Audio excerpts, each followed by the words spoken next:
You've been quoted, George, as saying that nature-guided therapy enables us to create effective, positive relational behaviours rather than just eliminate the undesired. This seems to reflect the intersection of positive psychology and nature-based work. Can you speak a bit more about the influence of positive psychology in your work? Yes, well, I mentioned Milton Erickson. Milton Erickson, I think, was the archetype of positive psychology. He would ask the question, what's right with someone rather than what's wrong with someone. He would look for resources, he'd look for strengths, he'd utilise those. He was a strong role model for me.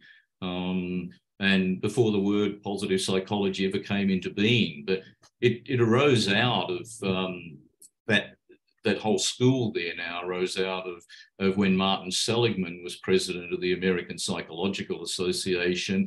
And for his year of presidency, he wanted to set a theme. So he had a think tank of colleagues, and they said just that. We've been looking at the problems for too long. Let's look at what's good about people, what's helpful about people, what can enhance their well-being, what can enhance their happiness levels. And so this has developed a whole area of very interesting and good research. And for me, it ties very closely into what I'm working with nature, because nature's that same sort of experience. Contact with nature is about altering our experiences, about creating the opportunity for people to experience things differently from what they've been experiencing them, and know that change can happen. Nature is an experiential context for that, but it's also a great metaphor for it as well.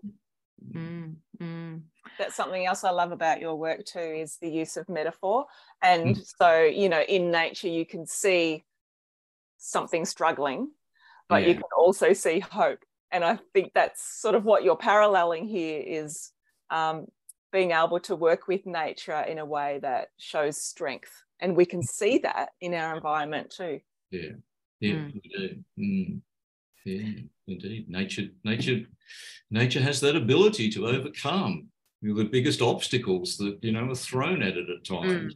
You walk through, as we've unfortunately had too many experiences of, a bushfire area, and just see nature regenerating, life coming back against all sorts of odds.